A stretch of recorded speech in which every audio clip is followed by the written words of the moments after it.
Roswell, Nouveau-Mexique. Mon très cher neveu, c'est le premier Noël que je passe loin de toi. Et tu en connais la raison. Mon enquête sur les soucoupes volantes, sujet qui te passionne également. Je te souhaite une bonne lecture et le meilleur des Noëls. À la fin du livre, tu auras une grande surprise. L'année qui vient sera fantastique. Oncle Alain.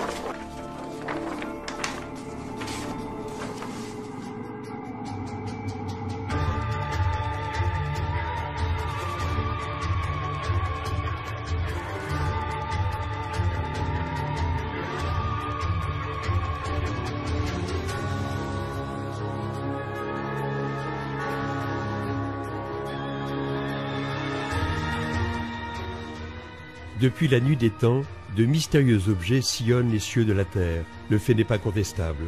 Qu'on les appelle ovnis ou flying saucers, leurs origines, leur matière, voire leur consistance, sont à ce jour une énigme, mais aussi un formidable outil de réflexion, de rêverie et de recherche, faisant indéniablement progresser la pensée humaine, la littérature et la science. À travers cette quête aux confins du fantastique et du merveilleux, nous vous convions à un étrange voyage grâce à des personnalités souvent très différentes dans l'approche du phénomène. En voulant répondre aux questions posées par les ovnis, astrophysiciens, écrivains, ufologues et scientifiques soulèvent peu à peu le voile. On ne peut plus dire aujourd'hui que ce qui ne s'explique pas n'existe pas. Cette science inconnue n'est pas de la magie, c'est sans doute un pan entier de notre avenir. 24 juin 1947. Une date dans l'histoire des soucoupes volantes. Ce jour-là, Kenneth Arnold, PDG américain à Boise, Idaho, est aux commandes de son avion personnel. Il fait route vers Yakima, dans l'État de Washington, avec pour mission de rechercher l'épave d'un C-46 de transport de la marine qui s'est écrasé dans les monts Cascades. L'après-midi est ensoleillé et la visibilité très bonne. Soudain, vers 15 heures, un éclair blanc-bleu illumine tout le côté droit de sa cabine. À environ 40 km de lui, et se profilant sur les contreforts du mont Rainier, une formation de 9 objets scintillant d'un éclat métallique se déplace à grande vitesse. Ils volent à la même altitude que lui, 2850 mètres, en 2 lignes parallèles. Au voisinage du mont Rainier, ces objets grimpent presque à angle droit à l'altitude de 4200 mètres, puis disparaissent derrière le mont Adams. L'observation a duré 1 minute 30. Leur vitesse est estimée à 2400 km/h, 2 fois la vitesse du son. Vitesse fabuleuse à l'époque, puisque le mur du son n'est pas encore franchi. Kenneth Arnold déclarera un peu plus tard que ces objets se déplaçaient à la manière de soucoupes ricochant sur l'eau. L'expression fera fortune. Le blackout imposé par les gouvernements et l'étouffement médiatique féroce de l'affaire Roswell laissent à penser que les ovnis ne font pas seulement partie d'une mythologie littéraire exotique, mais qu'ils sont peut-être à la fois notre mémoire et notre destin. L'affaire de Roswell, c'est l'un des plus célèbres dossiers de toute l'histoire de l'ufologie dans le monde. Et de quoi s'agit-il? Il s'agit de l'accident supposé d'un ovni qui se serait écrasé aux environs de Roswell, au Nouveau-Mexique, près où se trouve la base des bombardiers atomiques à l'époque, en juillet 1947, au beau milieu de la première vague des soucoupes volantes à l'époque. Alors, je vous résume les faits. Le 8 juillet 1947 est publié un communiqué de presse sensationnel de la base des bombardiers atomiques qui annonce qu'ils ont trouvé aux environs de Roswell donc un disque volant accidenté, qu'ils l'ont récupéré et qu'ils l'ont envoyé, tous les débris, pour examen les locaux techniques de l'armée de l'air. Mais le soir même, il y a un démenti du quartier général de Roswell à Fort Worth au Texas qui dit qu'ils se sont trompés, qu'en réalité ce qu'ils ont trouvé c'était un vulgaire ballon météo avec sa cible radar. Et l'affaire a été enterrée pour 30 ans. Mais en 1977, presque par hasard, un ufologue américain, Stanton Friedman, a rencontré l'un des protagonistes de cette histoire, qui était le major Jesse Marcel, alors à la retraite en Louisiane, et cet homme lui a raconté une toute autre histoire. Il lui a dit que c'était pas vrai ce qu'on avait dit à l'époque, et qu'il avait passé la journée à récupérer des débris extrêmement étranges, qui ne ressemblaient à rien de connu. À partir de là, plusieurs équipes se sont mises au travail progressivement, et on a retrouvé plein de témoins, et l'affaire a pris une dimension considérable. En étant très restrictif, On peut dire qu'il y a eu au moins 87 témoins, dont 39 sur la récupération de débris étranges, 34 sur la récupération d'un appareil, sur un deuxième site d'ailleurs, en forme de soucoupe, et 31 témoins sur la récupération, la découverte de cadavres non humains. Donc ça fait beaucoup de monde, ça fait presque une centaine de témoins au total, enfin disons 87, et ça représente un dossier très solide en fait. Voilà ce qu'il faut dire. Et puis, il faut dire que pourquoi est-ce que c'est si important? C'est parce que si c'est vrai qu'on a trouvé un ovni, bon, il n'y a pas encore de preuves irréfutables, si vous voulez, hein, mais ça prend des dimensions, ça devient de plus en plus solide, et si on arrive à prouver cela de manière vraiment certaine, c'est une découverte capitale, c'est un tournant presque pour l'histoire de l'humanité, hein, la découverte d'un engin extraterrestre. Donc voilà pourquoi c'est une affaire si importante. J'ajoute juste un mot pour dire que pour beaucoup de gens, en France notamment, on croit que l'affaire de Roswell, c'est une histoire d'autopsie d'un bidon, d'un cadavre qu'on a montré en 1995. Juste un mot là-dessus pour dire que ce cadavre qu'on a montré, qui est très bizarre et suspect, avec son gros ventre et 6 doigts aux mains et aux pieds, il n'a rien à voir avec les descriptions des cadavres de Roswell. En effet, 8 jours après sa création en 1948, l'US Air Force prend en charge le dossier UFO. Plusieurs commissions d'enquête sont créées successivement, en particulier la commission Blue Book en 1952. Mais la CIA intervint pour imposer le blackout après les événements de Washington de 1952. Cette année-là, les 19 et 26 juillet, des échos d'objets inconnus et volant au-dessus de la ville furent captés par 3 radars. Plusieurs pilotes commerciaux les aperçurent et un pilote d'avion en réaction fut même envoyé vers l'une des cibles qui se déplaçait au-dessus du Capitole. Pendant quelques minutes, ce fut la panique à l'aéroport. Les services officiels conclurent à une anomalie de la propagation des signaux radars et à des phénomènes de réfraction du genre mirage. Cependant, avant sa mort mystérieuse, le docteur McDonald, doyen de physique à l'Université d'Arizona, souligna l'absurdité de l'explication officielle. Le sujet devint tabou. Mais sur les insistances du docteur McDonald et du docteur Allen Hynek, directeur du Centre de recherche atomique d'Evanston, l'Air Force décide de la création de la Super Commission Condon. Le rapport conclut à la non-existence du phénomène, mais reconnut pourtant son impuissance à expliquer 10% des cas analysés. En France, 2 incidents majeurs ont marqué la deuxième partie du XXe siècle. 2 affaires qui, en échappant à l'étroitesse de nos frontières, ont écrasé médiatiquement leurs témoins. La pression sociale fut tellement forte qu'elle bouleversa leur vie à jamais. Il s'agit de Trans-en-Provence et de Valençol. L'affaire de Marignane, quant à elle, prit une ampleur bien moins retentissante, mais tout aussi troublante. Quant à celle du plateau d'Albion, malgré la ténacité de Jimmy Gueux, l'armée a toujours démenti le survol de la base atomique par les ovnis.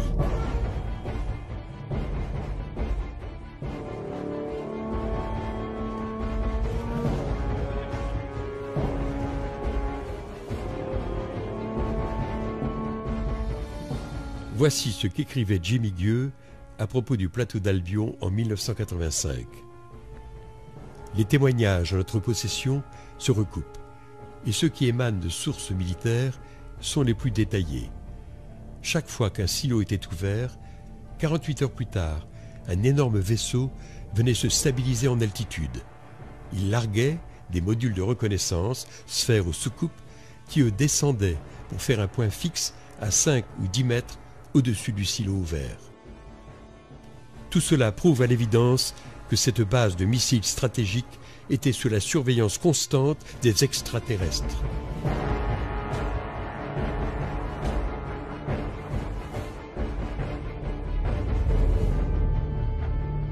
Affaire de Trans-en-Provence, 8 janvier 1981. Un ovni atterrit dans le jardin de Renato Nicolai. C'était un jeudi, là. Un jeudi, le mois de janvier, le 8, là, c'était là, vers 5 heures. Quand je l'ai vu, moi, qu'il est en train de bricoler, là, Oh, je dis quand même des fois, hein, ça fait pas quoi. Quand je l'ai vu arriver, pratiquement, je ne l'ai pas vu tout à fait arriver. Voilà. Enfin, je l'ai vu arriver, mais enfin, je ne l'ai pas noté, enfin, ça que c'était exactement. Alors comment était cet engin? Ben, l'engin, c'était un engin, una forma, come due assiette, c'est-à-dire... Comme une soucoupe. L'una sull'altra, un engin comme ça, là, c'était 2,50 m là, sur 3 mètres, il fait environ le chose, là, le diamètre. De quelle couleur était-il? Plomb, mat, là. Il n'y avait pas d'insigne, de marque non, dessus? Non, il n'avait rien du tout, là. C'est una soucoupe, hein, si on l'avait appelé, hein.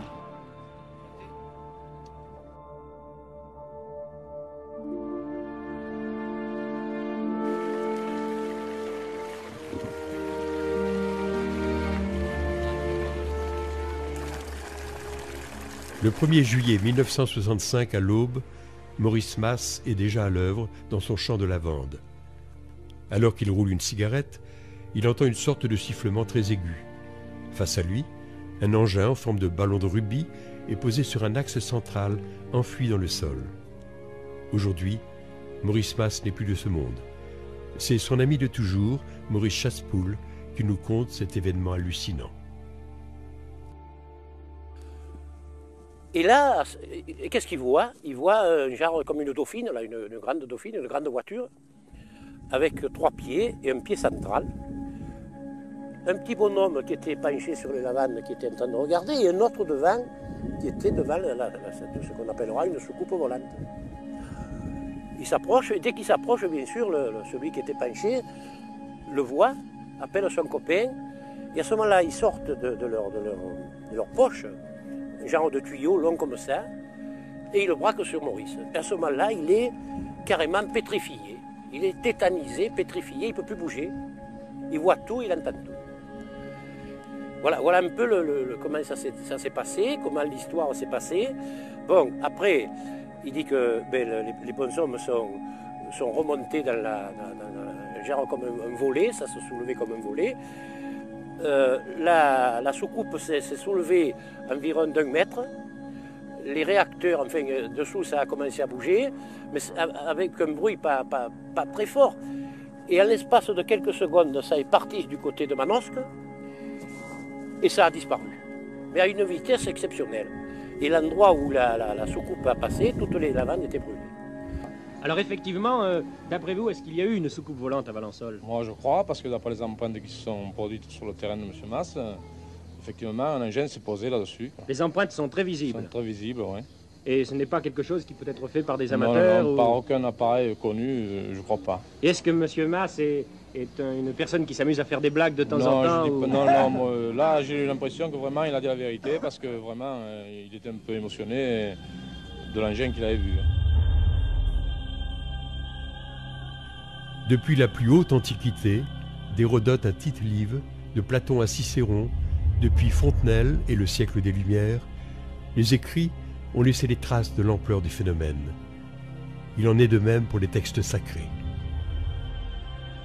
Eh bien, on pourrait commencer par la Bible, ça paraît en quelque sorte normal. Alors que nous dit Ézéchiel? Il nous dit qu'il voit d'abord venir du nord un grand vent, une nuée, une tempête, ensuite un nuage qui semble contenir des éclairs, des formes lumineuses, et il parle même, au fond, de quelque chose qui ressemble à du métal chauffé, en plein feu, dit-il. Là, on aurait presque l'image moderne de l'apparition d'un ovni. Chez les anciens grecs et romains, il est question de boucliers volants. Et là aussi, ça devient beaucoup plus intéressant, et je dirais, nous cernons notre sujet. Pourquoi? Parce que la description qu'ils font de ces boucliers rappelle tout à fait les ovnis. En voici la raison. À notre époque, un objet courant, c'est une assiette, une soucoupe, voire une saucière. Pour les anciens, le bouclier était un objet tout à fait courant. C'était l'arme de défense numéro 1. Comment étaient les boucliers grecs de l'époque de Périclès ou d'Alexandre, ou les boucliers même de la première Rome et de la cavalerie romaine? Ils étaient ronds, ils étaient circulaires, ils étaient bombés. Et quand on nous parle d'un ovni qui ressemble à 2 assiettes l'une sur l'autre, il suffit simplement de poser ce que l'on appelait un oplon, qui a donné son nom d'ailleurs aux combattants grecs, l'hoplite, c'est-à-dire ce fameux bouclier, de prendre deux oplones l'un sur l'autre, et à ce moment-là, on voit apparaître une soucoupe telle qu'elle est décrite par les modernes. Les vimana, c'est quoi dans la littérature védique? C'est en fait, ce sont des... Alors, il y avait deux sortes de vimana. Il y avait un, ce qu'on pourrait appeler des avions aujourd'hui, qui étaient conduits par des êtres humains, qui ressemblaient un peu à des avions. Et puis les vimana complètement mythiques, qui eux n'étaient pas faits conduits par les êtres humains, pilotés par les êtres humains, mais qui ressemblaient, on ne sait pas à quoi, ça ne ressemblait pas à un avion, on ne sait pas comment ça fonctionnait, comment ça volait. Donc ces deux réflexions, c'est de dire que les Indo-Européens ont vraisemblablement façonné notre civilisation aujourd'hui, ce que nous sommes aujourd'hui, mais en plus, on parle de l'Atlantide, on parle des Mayas, on parle de tout ça, et je crois que là aussi on a je ne sais pas si c'est vraiment quelque chose, c'est un mythicisme ou si c'est autre chose, mais moi je me pose des questions, je vous dirais franchement. Le plus bel ovni de l'histoire du cinéma, c'est celui qui est placé devant la caméra de Stanley Kubrick et qui vient civiliser la Terre, lui apporter l'esprit dans 2001, l'Odyssée de l'espace. Et là, on songe en effet soit aux Elohim, pour reprendre l'image biblique, soit à ces dieux civilisateurs de la cordillère des Andes. Et Kubrick, en nous présentant cette figure, ce personnage, et on voit bien, au fond, on pourrait reprendre les paroles d'Ézéchiel, que c'est une sorte de vivant, puisqu'il est l'esprit et qu'il est bourdonnant comme une ruche gigantesque, eh bien, il nous donne l'image, une image purement géométrique. On songe à une porte, on songe à une borne, on songe finalement à un module mathématique qui, au fond, serait peut-être à l'origine, avec le fameux nombre d'or, à l'origine de la construction des temples sacrés, de ces temples qui, eux aussi, sont des modèles du ciel sur terre. Tous les ufologues ne croient pas aux ovnis, loin s'en faut. Leur aspect socioculturel, tel que le décrit Carl Jung dans son ouvrage Un mythe moderne, a inspiré de nombreux adeptes de cette théorie. En Suisse, Bruno Mancusi défend la thèse de Bertrand Meheut, proche de celle de Jung. Alors effectivement, Bertrand Meheut a abordé le phénomène de façon très intéressante. Donc il a publié d'abord un livre qui s'appelle Science-fiction et soucoupe volante, dans lequel il établissait un parallèle entre les récits de science-fiction, par exemple des années 30 aux États-Unis, avec les récits des témoins.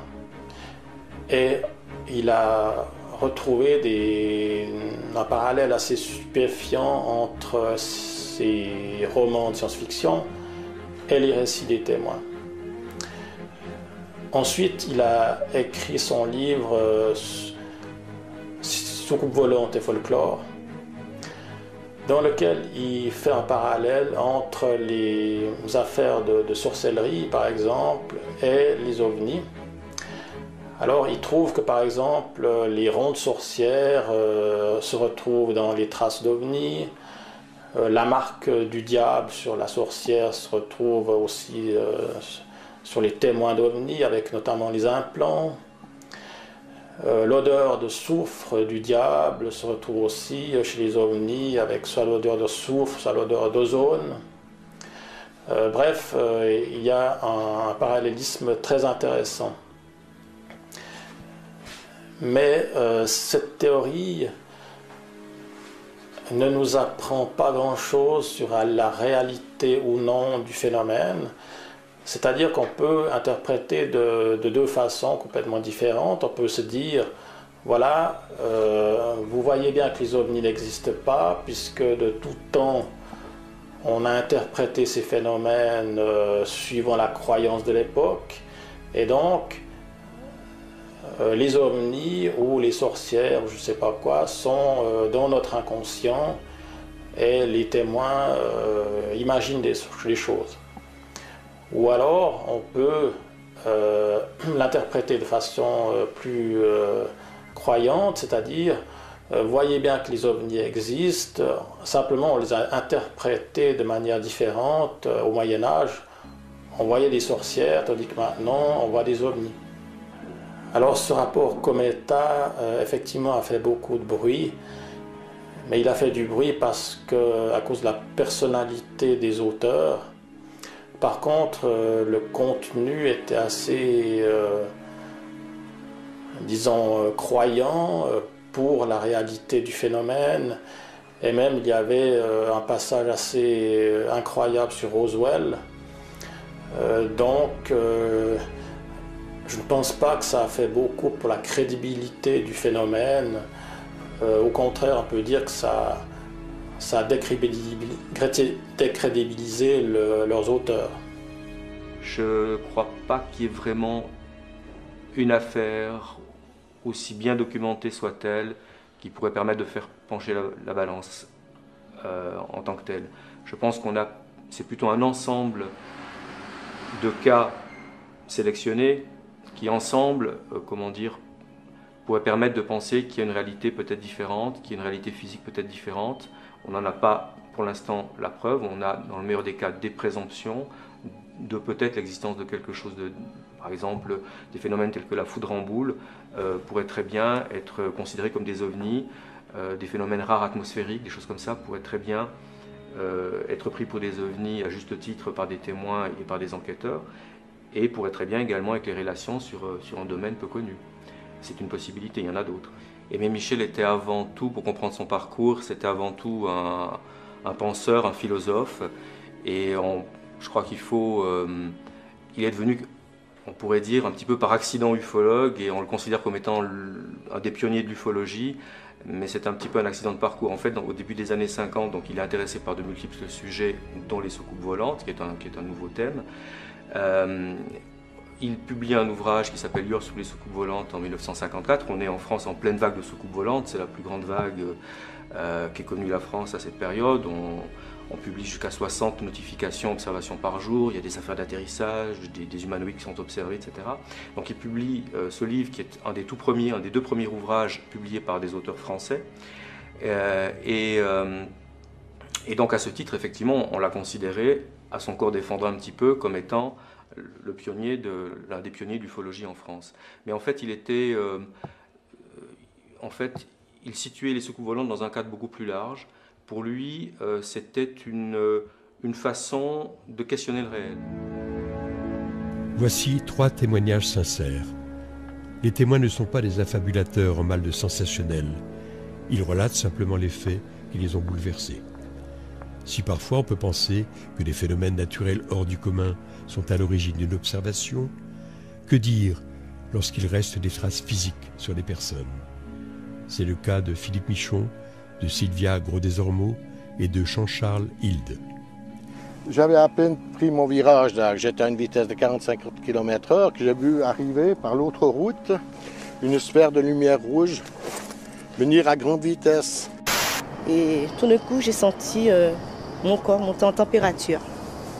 Et croyant une combustion spontanée, donc j'ai regardé mes bras, et de là, j'ai vu que j'étais éclairée du haut, du ciel.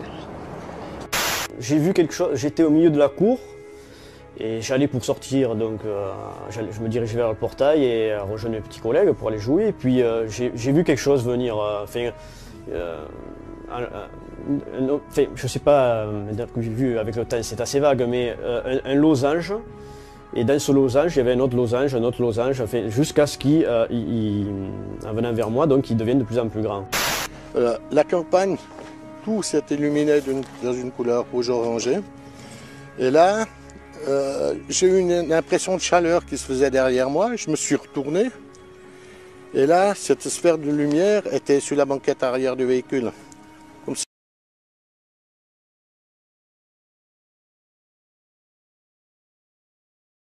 elle sautillait. Comme si on me prenait la tête, ça m'a remis la tête face à la route que je prenais. Et à un moment donné, j'ai senti mon véhicule se soulever. Par rapport au piquet que vous avez là, c'était à environ une hauteur d'1 mètre. Et d'un coup, cette étoile, que je croyais être une étoile, s'est déplacée d'abord vers la droite, et après elle a eu un mouvement vers la gauche, et d'un seul coup, elle est partie à une vitesse fulgurante vers le firmament. Tout était au ralenti, mes mouvements, ma bouche. Bon. Et en me retournant, le phénomène en question, c'était plus un losange, c'était carrément, ça avait pris la forme d'un cigare. Et pareil, ça se, comment je pourrais dire, un cigare mais en position verticale. Et il s'éloignait par paliers, donc il devenait de plus en plus petit. Mais comment je pourrais dire ça, il se dédoublait, oui, il se dédoublait, mais en s'éloignant de plus en plus. Je lui ai dit, mais écoute, je suis fatigué, je vais aller me coucher, je suis pas bien. Il me dit, mais non, mais qu'est-ce que tu as sur ton cou? Et là, elle me dit, bah, arrête de regarder dans un miroir. Et là, au moment où je me suis trouvé devant le miroir, je me suis retrouvé, bien sûr, avec tous des petits rectangles qui partaient depuis la hauteur des oreilles, tout autour, à intervalles réguliers, des rectangles rouges, comme un pincement, mais bien marqués. Et voilà, puis bon, moi, après, je me suis dit, bon, il faut que j'aille m'allonger, je suis pas bien. Puis le lendemain matin, bien sûr, tout avait disparu. Et moi-même, j'ai pas eu idée de faire une photo ce soir-là. Aimé Michel est le fondateur de l'ufologie française. Mystérieux objets célestes, publié en 1958, sert toujours de référence. Mais c'est à Jimmy Gueux que l'on doit, dès 1954, le premier livre ufologique avec les soucoupes volantes viennent d'un autre monde, publié au Fleuve Noir, et dont les illustrations de Brantôn restent inégalées. Je me souviens, en 67, il m'avait amené à Cergy-Pontoise, est-ce que je me trompe? C'était Cergy-Pontoise, où il s'était passé quelque chose d'extraordinaire. Mais Jimmy, il n'était pas là quand ça s'est passé, mais il le racontait comme s'il était là. Il avait vu, il avait entendu, il avait senti ces personnes qui venaient d'ailleurs, hein, et il avait toutes les explications nécessaires. Écoutez, il affirmait tout cela avec une telle assurance que ça ne pouvait être que vrai. Et d'ailleurs, ça ne peut être que vrai, hein, puisque moi j'ai une confiance totale en Jimmy. Jimmy, c'était pas un rigolo. Loin s'en faut. C'était quelqu'un qui... C'était ni un rigolo ni un scientifique. Hein. Mais c'était quelqu'un de réfléchi, de posé, de méticuleux, de minutieux, qui menait des enquêtes, et les enquêtes aboutissaient toujours vers un résultat. On allait avec lui au bout du monde, au-delà du monde, mais on revenait toujours à la maison. Hein, Quand j'écoutais Jimmy avancer ses arguments, j'étais obligé de dire oui, je crois, parce que ces arguments étaient irréfutables. Ce que je ne comprends pas, c'est pourquoi toutes les informations qui sont recueillies de ci, de là, par des gens sérieux, des pilotes d'avion, des gens sérieux, hein, pas des farfelus, pourquoi toutes ces informations qui sont traitées, le savons-nous, ne sont pas communiquées au grand public? C'est ce qui m'interpelle, c'est ce qui me ferait croire qu'il faudrait y croire. Parce que si on le cache et si on ne dit rien, c'est qu'il doit y avoir quelque chose. Mais bon, j'attends pour voir, et en tout cas, s'ils nous regardent, qu'ils soient les bienvenus. Il y a toujours à boire, à manger à la maison. Jimmy, c'est d'abord quelqu'un qui nous a étonnés par ce qu'il était, parce que c'était quelqu'un qui ne ressemblait pas à nous autres. J'ai d'ailleurs toujours cru que Jimmy était un extraterrestre. D'ailleurs, quand on est jeune, on ne voit pas vieillir tant que cela les autres. Et Jimmy, d'ailleurs, je ne l'ai jamais vu vieillir. Je me suis dit, tiens, Jimmy, c'est un extraterrestre. Parce qu'il avait des façons autres que nous d'envisager la vie, de voir des choses, de savoir des choses. Il avait des informations sur un paquet de trucs qui nous intéressaient énormément. Quand Jimmy a parlé des petits hommes gris, qui étaient des gens plutôt négatifs, et qui risquaient d'être peut-être une gêne pour la race terrestre, c'est quelque chose qui m'a déplu un peu. J'ai toujours eu dans l'idée que les grands frères, qui venaient de loin, de l'espace, de cet univers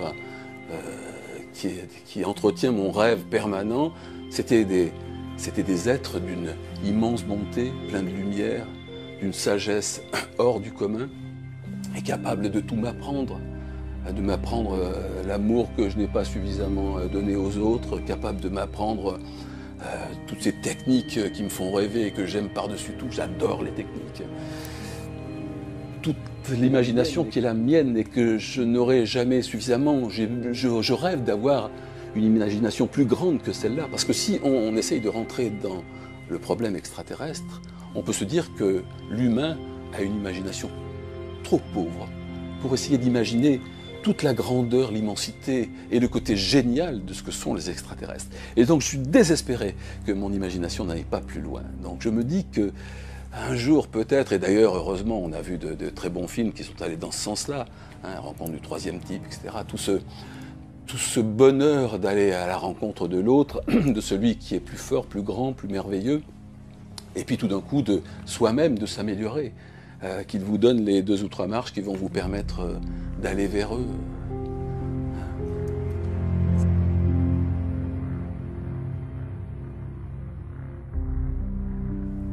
En France, l'étude du phénomène OVNI fut par le passé l'œuvre d'Aimé Michel, de Jimmy Gueux, de Jacques Vallée et de Jacques Bergier. Aujourd'hui, Jean Sider, Stéphane Alix, Thibaut Canouty, Guy Tarade continuent de proposer des hypothèses. Ah, cette affaire de Marignane, vous savez, elle a fait couler beaucoup d'encre. C'est un atterrissage qui a eu lieu sur la piste du premier aéroport, par celui que nous connaissons aujourd'hui. Et il y avait un douanier qui était en train de patrouiller entre 2 hangars lorsqu'il a été survolé par un engin qui était à très faible altitude. Si mon mémoire est toujours intact, il s'appelait Guy Quinchard, je crois. Il a sorti son revolver, mais ce n'a pas été le seul témoin. J'ai eu l'occasion par la suite de rencontrer à Nice un personnage qui avait été présent, mais qui a toujours voulu garder l'anonymat. Cet atterrissage a eu des conséquences assez intéressantes, car en effet, sur le point précis où l'objet s'est posé, on a retrouvé des pièces métalliques qui ont été très rapidement récupérées par les services secrets français. Et l'affaire de Trans-en-Provence? Alors Trans-en-Provence, voilà encore une affaire qui est une affaire assez curieuse. On a fait courir tous les bruits sur M. Renato, qui était le propriétaire de ce lieu où l'objet est venu et a buté sur une restanque. Alors là encore, je crois qu'il faut approfondir toujours les... Vous savez que lorsqu'on fait une enquête, il faut remonter aux origines. Et il faut remonter au passé. Et il y a un membre des services de renseignement qui n'est plus dans le métier à l'heure actuelle, qui lui est reparti à zéro, a repris l'enquête à zéro. Et il s'est aperçu que cet engin, ou cet objet, appelons-le comme on veut, semblait avoir été programmé pour suivre une route bien précise. Il a repris les cartes de l'époque du siècle dernier, pourrait-on dire, le siècle d'avant, du XVIIIe siècle, et il s'est aperçu que l'objet avait suivi une route qui aujourd'hui n'existe plus, qui était totalement effacée. Alors lui, il en a tiré les conclusions que peut-être que cet engin avait été programmé pour suivre un parcours bien déterminé, et que, ma foi, il avait été trompé par la modification du terrain entre la première fois où il était venu, où il s'était manifesté, et lorsqu'il est venu et qu'il s'est craché sur le terrain de M. Renato. L'affaire Mantell, on la connaît très bien, c'est l'histoire de ce pilote qui avait été envoyé avec son Mustang P51 au-dessus de Fort Knox, qui est la réserve d'or des États-Unis, et le capitaine Mantell était en patrouille avec 2 autres chasseurs, et lui seul est monté à la rencontre de cet engin qu'il a décrit comme un énorme disque argenté.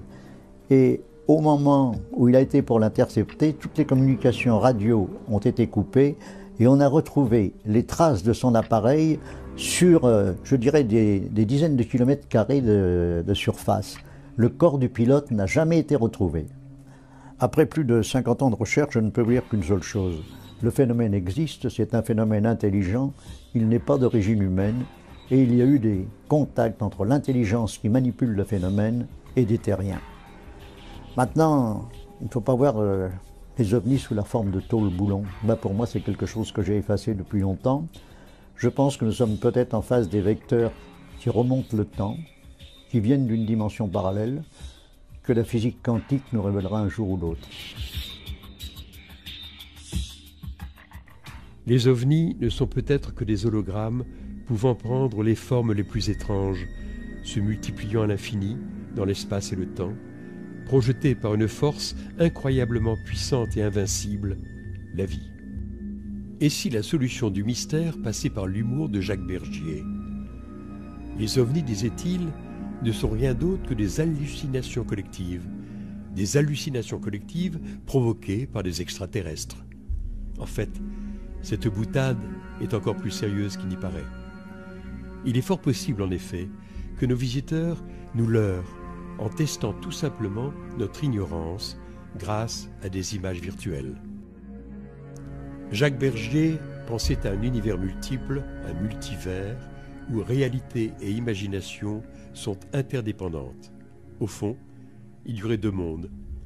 Un premier cercle-univers, composé par l'incessant dilatement cosmique, la ronde éternelle des galaxies et de la vie, puis un autre cercle qui engloberait le premier, celui des mythes, du merveilleux et du rêve, ouvert de temps à autre à notre réflexion et dont les ovnis seraient les messagers.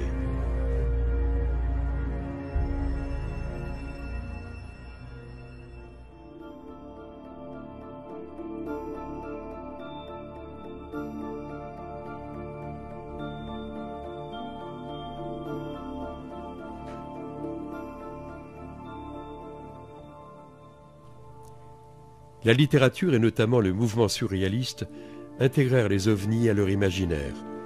Salvador Dali et Jean Cocteau s'enthousiasmèrent lors des grandes vagues succoupistes des années 50 et 60. Howard Phillips Lovecraft, ce grand génie venu d'ailleurs selon Bergier, imagina dans ses nouvelles la présence sur Terre de dieux effroyables et archaïques. On avait envie à la Maison d'Ailleurs en fait, de rendre un hommage un peu particulier à Howard Phillips Lovecraft pour les 70 ans de sa mort. En fait. Célébrer sa mort, c'est peut-être plus important encore de célébrer sa naissance à Lovecraft. Et plutôt que faire l'exposition uniquement sur Lovecraft lui-même, sur sa vie, sur ses écrits, ce qui était un peu difficile aussi, l'idée c'était plutôt de faire une exposition Lovecraftienne, à savoir qui rend hommage, comme il aurait voulu peut-être, à savoir qui utilise les idées qu'il avait pu avoir et qu'il distribuait généreusement en fait, à ses amis et à ses connaissances, et les distribuer nous plus loin à des illustrateurs et des écrivains. Donc on a pris ce document qui s'appelle le Livre de Raison, qui est un livre de notes, il y a 220 notes à peu près qu'il a écrites entre 1919 et 1934, et qui décrivent des idées en fait, devant être développées par la suite dans de la fiction courte ou longue. Donc on a donné ces courtes notes, et les gens ont pu faire ce qu'ils ont voulu avec ça. Donc il y a une centaine d'illustrateurs, près de 500 images, il y a de la musique, des textes, des films, tout ça dans une atmosphère un peu Lovecraftienne, étrange comme ça. Parfois un peu ironique, parfois un peu décalé, mais parfois assez sombre aussi. Alors le mythe, la cosmogonie, on va dire, Lovecraftienne est très importante évidemment pour la Maison d'Ailleurs, puisque contrairement à ce qu'on imagine parfois, Lovecraft c'est pas un écrivain de fantastique véritablement, c'est vraiment un écrivain de science-fiction qui est passionné par les théories de l'évolution, par la théorie de la relativité d'Einstein, qui est un fan d'astronomie, c'est un astronome amateur, si on veut, qui a passé des longues heures à observer le ciel, et qui imagine que le monde autour de nous n'est pas du tout connu, c'est un monde très étrange, et quand on va commencer à le connaître, eh bien on va être horrifié. Et c'est ça, c'est véritablement l'idée que la science va nous révéler des choses non pas forcément positives. C'est un anti-Jules Verne, en tout cas dans l'image qu'on s'en en fait. C'est pas le chantre du progrès, c'est plutôt la crainte du progrès. Lovecraft, c'est plutôt traditionnaliste quelque part dans ses vues politiques également. Et nous, on avait envie de montrer quelque chose qui était plutôt lié justement à la science-fiction pure et dure, en disant voilà ce qu'on peut montrer autour de nous, ce qu'on peut avoir autour de nous, juste au coin de l'œil, sans qu'on puisse vraiment s'en apercevoir. C'est ça l'esprit Lovecraftien, c'est-à-dire qu'il y a des dimensions juste hors de notre portée, mais si on connaissait en fait les moyens d'y accéder, eh bien on verrait des choses tout à fait affreuses, qui sont plutôt de l'ordre de l'extraterrestre ou de la créature d'autres dimensions que de dieux anciens. À la Maison d'Ailleurs, évidemment, un rayon ufologique, on est lié un peu par la bande à l'ufologie d'une façon ou d'une autre. Mais c'est vrai que moi, je vois la science-fiction comme un outil d'exploration du réel, c'est un genre rationnel, hein, et que dans l'ufologie, on est plutôt dans on va dire dans l'irrationnel, mais plus dans la croyance, hein, que ce soit sans aspect péjoratif du tout. On peut dans cette situation où soit on y croit, soit on n'y croit pas. Et bien moi j'y crois dans les livres. Je pense que les soucoupes volantes existent dans les films et dans les livres. Et c'est là où moi elles m'intéressent. Pourquoi est-ce qu'elles apparaissent dans les films ou dans la documentation que nous on peut avoir, quoi. Maintenant, si elles apparaissent ou non dans la réalité, c'est peut-être un autre domaine qui nous concerne moins, mais qui nous intéresse aussi, puisqu'évidemment il y a des connexions tout à fait fréquentes entre ces deux éléments.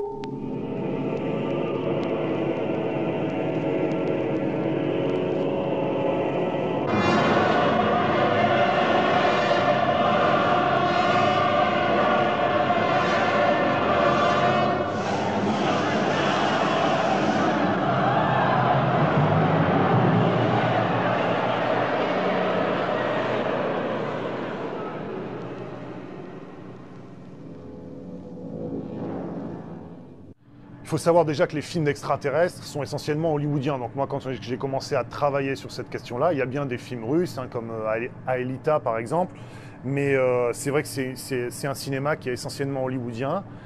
Et ce qu'on s'aperçoit, alors c'est aussi la thèse d'un monsieur qui s'appelle Jean-Michel Valentin, qui a travaillé sur Hollywood, le pouvoir et le Pentagone, hein, et qui montre bien que en fait, ces films-là sont instrumentalisés. Ce sont un petit peu ce qu'on appelle, ce que Valentin en tout cas appelle, des films de sécurité nationale.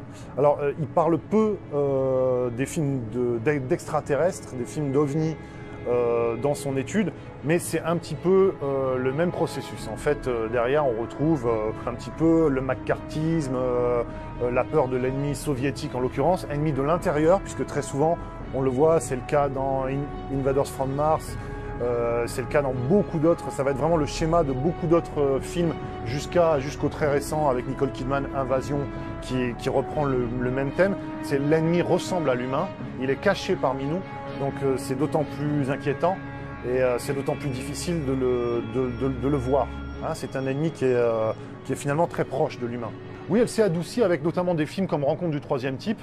En fait, ça commence un petit peu avec les années 70 et là on est plus dans le discrédit de la politique américaine, de la chose politique aux États-Unis. Hein, ça suit le Vietnam, le Watergate, différentes affaires comme ça, qui ont tendance à faire que l'extraterrestre devient plus, en tout cas, digne de confiance que les politiques eux-mêmes. Alors on retrouve ça dans Le jour où la Terre s'arrêta, déjà dès les années 50, hein, où l'extraterrestre qui vient nous voir pour des raisons plus ou moins pacifiques, écologiques. Hein, c'est les discours qu'on retrouvait dans la bouche des contactés. Et qu'on retrouve, le cinéma finalement s'en fait l'écho. Avec les années 70, effectivement, même si on retrouvera dans les années 80-90 des grosses artilleries hollywoodiennes avec le thème de l'invasion, mais en tout cas, on a pour la première fois ce renversement de tendance où les extraterrestres sont soit à l'égal de Dieu, comme dans 2001 ou peut-être même dans Solaris par exemple, des sauveurs, des frères cosmiques dotés d'une grande sagesse, ou en tout cas des gens qui vont nous aider, ou qui nous ont peut-être déjà aidés au fil de notre évolution. C'est autant de thématiques qu'on retrouve dans beaucoup de films. Ce qui ressort en tout cas du phénomène OVNI, ça je pense que la plupart des gens qui ont étudié cette question-là sont à peu près d'accord aujourd'hui pour en arriver à cette conclusion. Il existe un résidu de cas, un reliquat assez court finalement, hein, peut-être entre 1 et 5%, peut-être même moins que ça, qui renvoie à quelque chose de profondément exotique. Après ça, on rentre un petit peu dans des querelles byzantines, dans des débats d'experts. Alors, est-ce que c'est finalement des objets, est-ce que ce sont des objets faits de nuts and bolts, comme disaient les Américains, c'est-à-dire tôle et boulons, est-ce que ce sont des objets purement matériels, des objets faits d'ingénierie, hein, des engins? Est-ce que ce sont des animaux? Est-ce que ce sont des hologrammes? Est-ce que ce sont des sondes assez frustres? Est-ce que ce sont des corps éthérés, comme certains le disent? Là, honnêtement, on n'a pas vraiment de réponse. Et en tout cas, les réponses que pourrait nous apporter la technologie, donc par exemple les éco-radars ou les choses comme ça, sont assez frustres. On a des cas où les observations laissent des éco-radars, on a des cas où ils n'en laissent pas, alors qu'ils sont vus, observés par des témoins fiables. C'est très très difficile de tirer des conclusions. En tout cas, ce qu'on sait, c'est que des gens comme Jean-Pierre Petit, par exemple, ont pu démontrer que des problèmes technologiques, comme par exemple le bang supersonique, hein, pouvaient être réglés. Donc la théorie de l'hypothèse extraterrestre dite au premier degré, c'est-à-dire des engins qui viendraient de l'extérieur, reste toujours valide. Et Walter Haut, c'est un des témoins fondamentaux de l'époque. Donc c'est vrai que ce qu'il dit est particulièrement important. Lui, il va être très lié aussi à la divulgation de l'affaire dès ses origines, hein, au cover-up. Donc lui, ce dont il témoigne finalement, c'est d'une dissimulation. Hein. C'est ça qui est le plus important dans ses témoignages. C'est quand même quelqu'un qui a fait une belle carrière militaire, Il y a des chercheurs américains qui sont allés fouiller, qui sont allés retrouver notamment les proches de Walter Haut. Walter Haut lui-même d'ailleurs a confirmé ses dires jusqu'au bout. Donc c'est quand même assez délicat lorsqu'on a d'assez hauts gradés, parce que je crois que Walter Haut termine comme général, donc assez haut placé dans la hiérarchie militaire. C'est toujours particulier lorsque quelqu'un d'aussi haut placé avance ce type de propos. Alors, c'est une preuve de rien, comme toujours, dans le phénomène OVNI. On ne peut jamais rien prouver, quoi que ce soit. C'est bien ce qui est gênant, d'ailleurs. Et ce qui est fascinant, en même temps. Claude Bernard disait que lorsque l'on rencontre un fait qui ne s'accorde à aucune théorie, il faut abandonner la théorie et se rapprocher du fait. En cas d'observation, la gendarmerie va se déplacer et au vu des dires du témoin, nous allons essayer de mentionner l'heure, le lieu exact de la constatation des faits, la forme et les caractéristiques essentielles des objets aperçus, la couleur, la brillance, les conditions d'évolution du phénomène. Ensuite, si c'est toujours visible, à partir de ce moment-là, le gendarme va prendre des clichés photographiques à l'aide d'un appareil de diffraction optique dont les unités sont dotées. Il va le signaler dans son procès-verbal et cette pellicule va rester dans l'appareil photo. Il sera remis au CEPRA. Est-il vrai que dans le memento du gendarme, vous avez un document qui représente une soucoupe volante ? Oui, c'est un peu le côté humoristique du memento du gendarme, qui est une aide pour des gendarmes quand ils sortent d'école ou autre, et qui vont avoir avec eux pendant tout le long de leur carrière. Donc ça leur permet, devant des situations nouvelles, de pouvoir aller feuilleter ce document. Et puis c'est un petit dessin humoristique pour pouvoir dire, éventuellement, si vous êtes confronté à ce type de phénomène ou d'une personne se présente, il a cette petite rubrique pour pouvoir le orienter et le guider dans ses constatations et sa manière de faire. Le ciel était lisse comme la pierre d'un lavoir. La limpidité du ciel de Provence a inspiré cette phrase sublime à Jean Giono. Les nuits étoilées de Saint-Michel rendirent propice la création de l'Observatoire de Haute-Provence. On est loin de la cosmologie, c'est le paradoxe de Fermi. C'est une remarque qu'il y avait lorsqu'on regarde la vitesse à laquelle nous-mêmes nous déplaçons vers une planète avec une fusée, tout bêtement. Et on peut aller comme ça de planète en planète, voire de planète vers des étoiles. Et on s'aperçoit qu'il faut, je ne sais plus si c'est quelques centaines de milliers d'années, ou peut-être quelques millions d'années pour coloniser toute la galaxie. Mais finalement, cela va très vite par rapport aux milliards d'années qu'il faut pour fabriquer une planète et pour fabriquer l'homme. Donc ce que disait Fermi, c'est que si une civilisation est sortie de son étoile haute, comme nous, et a commencé à s'étendre dans toute la galaxie, dans ce cas-là, il devrait être chez nous. Donc sa grande phrase, sa grande interrogation, c'était « mais où sont-ils » C'est-à-dire que, par exemple, vous devez être un extraterrestre. L'équation de Drake, c'est une équation de probabilité. Drake s'était penché sur la probabilité pour qu'il y ait une autre civilisation comparable à la nôtre. C'est-à-dire qu'il y a un terme pour dans quelles conditions apparaît la vie. Il faut qu'il y ait une atmosphère qui soit propice à la vie, donc ça donne déjà une probabilité relativement faible. Il faut qu'il y ait une planète qui soit dans ce qu'on appelle la zone d'habitabilité, c'est-à-dire ni trop loin ni trop près. Il y a tout un tas de... Donc c'est une espèce de grande, pas somme, mais de multiplicateurs. Il y a tout un tas de facteurs qui sont tous proches de zéro. Et quand on arrive, on n'en connaît pratiquement aucun d'ailleurs, on peut en mesurer aucun, mais quand on y arrive, on a une probabilité extrêmement faible d'avoir une autre civilisation ailleurs. Mais il avait essayé donc de quantifier en gros la probabilité pour que la vie se soit développée ailleurs. Alors, aller plus vite que la vitesse de la lumière, on ne sait pas faire avec, on va dire, un mobile. Par contre, avoir quelque chose qui, au fond, se retrouve là où on ne l'entendait pas, ça c'est possible, pas tellement dans le cadre de la relativité, dans le cadre plutôt de la microphysique avec la mécanique quantique. De là à déplacer tout un mobile, pour l'instant, on sait éventuellement déplacer un électron, ou le retrouver où on ne l'attendait pas, de manière probabiliste, mais on ne sait pas encore déplacer tout un véhicule spatial à des années-lumière d'ici. La cosmologie n'apportent pour l'instant aucune réponse définitive quant à la forme de l'univers.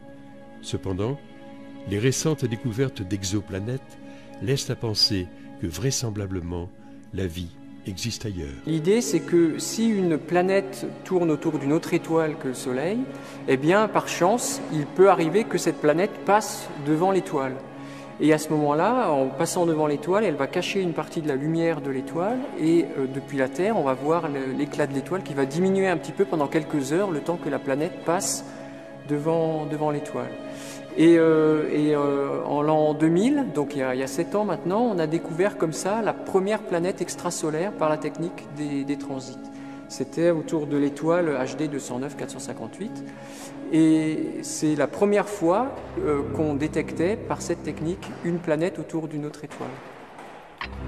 Avec les expériences qui sont en orbite, les manips spatiales, les satellites en orbite, comme COROT ou dans quelques années Kepler, qui va être lancé par la NASA, ces observatoires spatiaux vont avoir une précision photométrique très grande, c'est-à-dire ils vont être capables de mesurer la variation de brillance de l'étoile devant laquelle passe la planète ou quelque chose d'autre, avec une très très grande précision. Et on peut montrer par le calcul, par des simulations numériques, on peut montrer que si l'objet n'est pas une planète, c'est-à-dire n'est pas un objet sphérique, mais par exemple une forme triangulaire ou rectangulaire qui tourne sur elle-même ou quelque chose comme ça, eh bien la courbe de transit, la diminution d'intensité lumineuse de l'étoile est différente de celle d'un astre sphérique.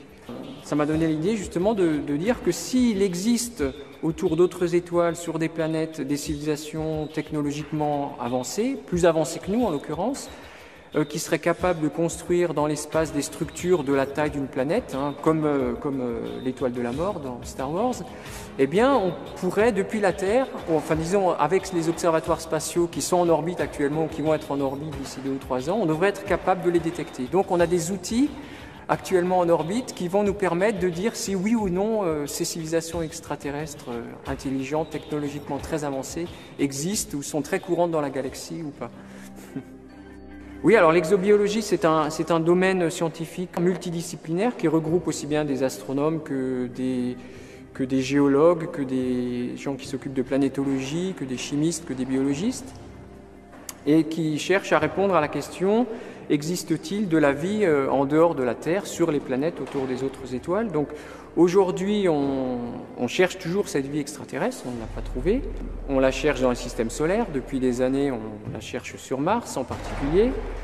Et un des volets du travail qu'on fait ici à l'Observatoire de Haute-Provence, c'est d'étudier la Terre comme un modèle de planète extrasolaire de type terrestre, justement. Et on sait aujourd'hui que la végétation terrestre laisse dans la signature spectrale de la Terre une signature bien caractéristique de la végétation. On a suggéré avec des collègues parisiens que si un jour sur une exoplanète on voyait cette signature spectrale dans le spectre d'une exotère, eh bien on pourrait suggérer, ou disons mettre sur la place publique, ouvrir le débat de est-ce que cette signature spectrale est la signature d'une végétation extraterrestre qui serait semblable à la nôtre.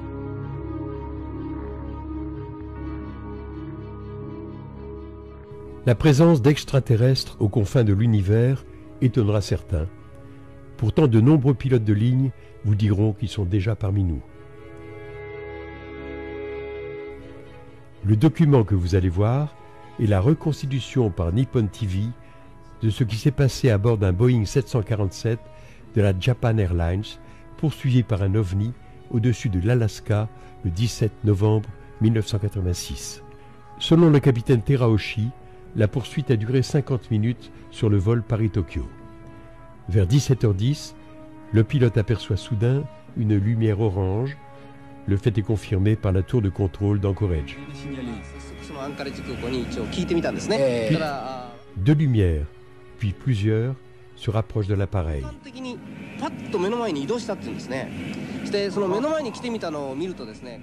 À l'intérieur, les 3 hommes d'équipage ressentent une forte chaleur.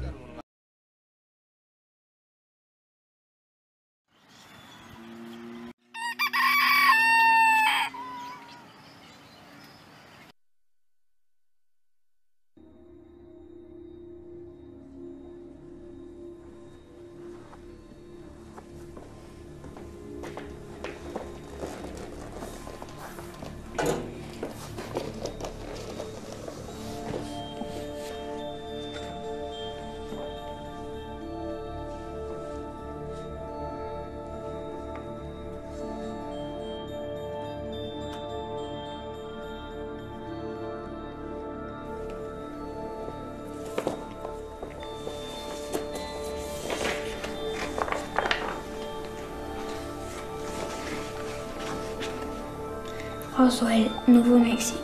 Mon très cher neveu, c'est le premier Noël que je passe loin de toi. Et tu en connais la raison. Mon enquête sur les soucoupes volantes, sujet qui te passionne également. Je te souhaite une bonne lecture et le meilleur des Noëls. À la fin du livre, tu auras une grande surprise. L'année qui vient sera fantastique. Oncle Alain.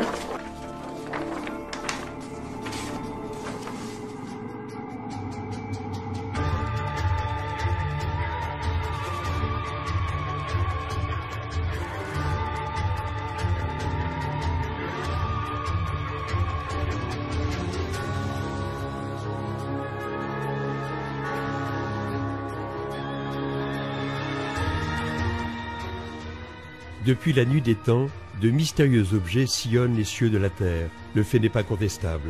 Qu'on les appelle ovnis ou flying saucers, leurs origines, leur matière, voire leur consistance, sont à ce jour une énigme, mais aussi un formidable outil de réflexion, de rêverie et de recherche, faisant indéniablement progresser la pensée humaine, la littérature et la science. À travers cette quête aux confins du fantastique et du merveilleux, nous vous convions à un étrange voyage grâce à des personnalités souvent très différentes dans l'approche du phénomène. En voulant répondre aux questions posées par les ovnis, astrophysiciens, écrivains, ufologues et scientifiques soulèvent peu à peu le voile.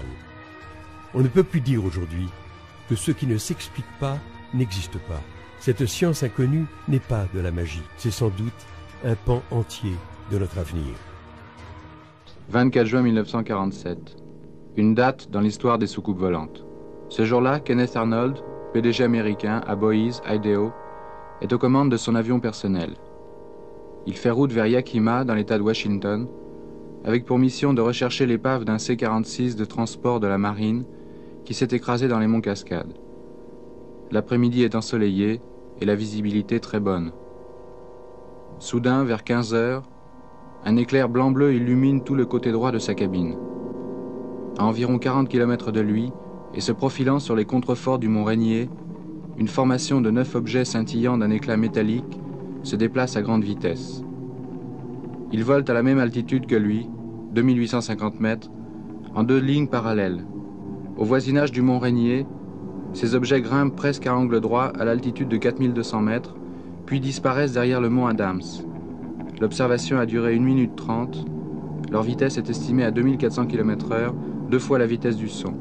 Vitesse fabuleuse à l'époque, puisque le mur du son n'est pas encore franchi.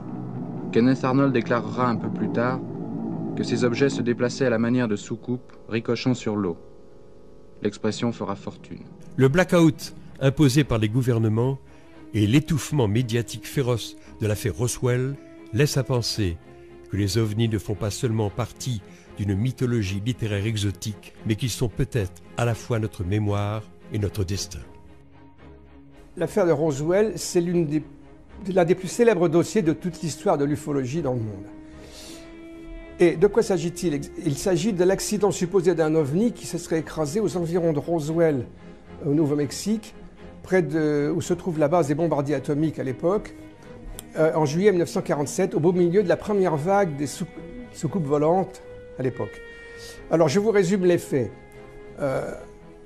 Le 8 juillet 1947 est publié un communiqué de presse sensationnel de la base des bombardiers atomiques qui annonce qu'ils ont trouvé aux environs de Roswell donc un disque volant accidenté, qu'ils l'ont récupéré et qu'ils l'ont envoyé, tous les débris, pour examen les locaux techniques de l'armée de l'air. Mais le soir même, il y a un démenti du quartier général de Roswell à Fort Worth au Texas qui dit qu'ils se sont trompés, qu'en réalité ce qu'ils ont trouvé c'était un vulgaire ballon météo avec sa cible radar. Et l'affaire a été enterrée pour 30 ans. Mais en 1977, presque par hasard, un ufologue américain, Stanton Friedman, a rencontré l'un des protagonistes de cette histoire, qui était le major Chase Marcel, alors à la retraite en Louisiane, et cet homme lui a raconté une toute autre histoire. Il lui a dit que c'était pas vrai ce qu'on avait dit à l'époque, et qu'il avait passé la journée à récupérer des débris extrêmement étranges, qui ne ressemblaient à rien de connu. À partir de là, plusieurs équipes se sont mises au travail progressivement, et on a retrouvé plein de témoins, et l'affaire a pris une dimension considérable. En étant très restrictif, On peut dire qu'il y a eu au moins 87 témoins, dont 39 sur la récupération de débris étranges, 34 sur la récupération d'un appareil, sur un deuxième site d'ailleurs, en forme de soucoupe, et 31 témoins sur la récupération, la découverte de cadavres non humains. Donc ça fait beaucoup de monde, ça fait presque une centaine de témoins au total, enfin disons 87, et ça représente un dossier très solide en fait. Voilà ce qu'il faut dire. Et puis, il faut dire que pourquoi est-ce que c'est si important? C'est parce que si c'est vrai qu'on a trouvé un ovni, bon, il n'y a pas encore de preuves irréfutables, si vous voulez, hein, mais ça prend des dimensions, ça devient de plus en plus solide, et si on arrive à prouver cela de manière vraiment certaine, c'est une découverte capitale, c'est un tournant presque pour l'histoire de l'humanité, hein, la découverte d'un engin extraterrestre. Donc voilà pourquoi c'est une affaire si importante. J'ajoute juste un mot pour dire que pour beaucoup de gens, en France notamment, on croit que l'affaire de Roswell, c'est une histoire d'autopsie d'un bidon, d'un cadavre qu'on a montré en 1995. Juste un mot là-dessus pour dire que ce cadavre qu'on a montré, qui est très bizarre et suspect, avec son gros ventre et 6 doigts aux mains et aux pieds, il n'a rien à voir avec les descriptions des cadavres de Roswell. En effet, 8 jours après sa création en 1948, l'US Air Force prend en charge le dossier UFO. Plusieurs commissions d'enquête sont créées successivement, en particulier la commission Blue Book en 1952. Mais la CIA intervint pour imposer le blackout après les événements de Washington de 1952. Cette année-là, les 19 et 26 juillet, des échos d'objets inconnus et volements au-dessus de la ville furent captés par 3 radars. Plusieurs pilotes commerciaux les aperçurent et un pilote d'avion en réaction fut même envoyé vers l'une des cibles qui se déplaçait au-dessus du Capitole. Pendant quelques minutes, ce fut la panique à l'aéroport. Les services officiels conclurent à une anomalie de la propagation des signaux radars et à des phénomènes de réfraction du genre mirage. Cependant, avant sa mort mystérieuse, le docteur McDonald, doyen de physique à l'Université d'Arizona, souligna l'absurdité de l'explication officielle. Le sujet devint tabou. Mais sur les insistances du docteur McDonald et du docteur Allen Hynek, directeur du Centre de recherche atomique d'Evanston, l'Air Force décide de la création de la Super Commission Condon. Le rapport conclut à la non-existence du phénomène, mais reconnut pourtant son impuissance à expliquer 10% des cas analysés. En France, 2 incidents majeurs ont marqué la deuxième partie du XXe siècle. 2 affaires qui, en échappant à l'étroitesse de nos frontières, ont écrasé médiatiquement leurs témoins. La pression sociale fut tellement forte qu'elle bouleversa leur vie à jamais. Il s'agit de Trans-en-Provence et de Valençol. L'affaire de Marignane, quant à elle, prit une ampleur bien moins retentissante, mais tout aussi troublante. Quant à celle du plateau d'Albion, malgré la ténacité de Jimmy Gueux, l'armée a toujours démenti le survol de la base atomique par les ovnis.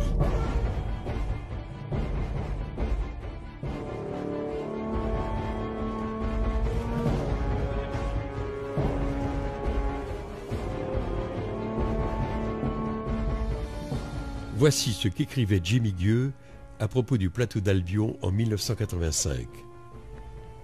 Les témoignages en notre possession se recoupent, et ceux qui émanent de sources militaires sont les plus détaillés. Chaque fois qu'un silo était ouvert, 48 heures plus tard, un énorme vaisseau venait se stabiliser en altitude. Il larguait. J'ai toujours eu dans l'idée que les grands frères qui venaient de loin, de l'espace, de cet univers qui entretient mon rêve permanent, c'était des êtres d'une immense bonté, plein de lumière, d'une sagesse hors du commun, et capables de tout m'apprendre, de m'apprendre l'amour que je n'ai pas suffisamment donné aux autres, capables de m'apprendre toutes ces techniques qui me font rêver et que j'aime par-dessus tout. J'adore les techniques.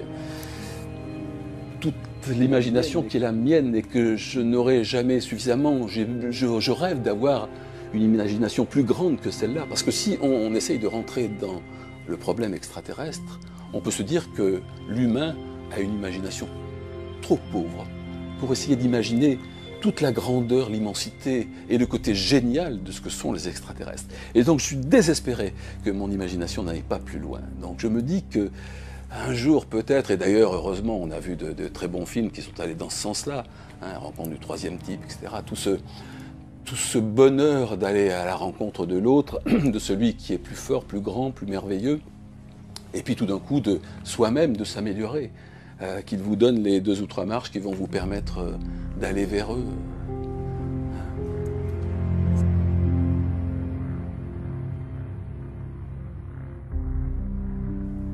En France, l'étude du phénomène OVNI fut par le passé l'œuvre d'Aimé Michel, de Jimmy Gueux, de Jacques Vallée et de Jacques Bergier. Aujourd'hui, Jean Sider, Stéphane Alix, Thibaut Canouty, Guy Tarade continuent de proposer des hypothèses.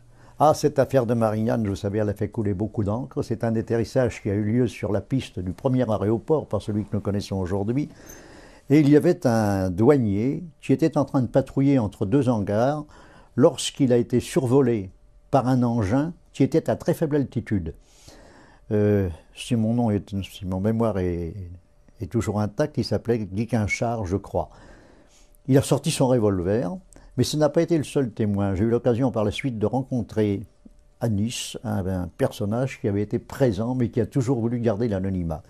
Cet atterrissage a eu des conséquences assez intéressantes, car en effet, sur le point précis où l'objet s'est posé, on a retrouvé des pièces métalliques qui ont été très rapidement récupérées par les services secrets français.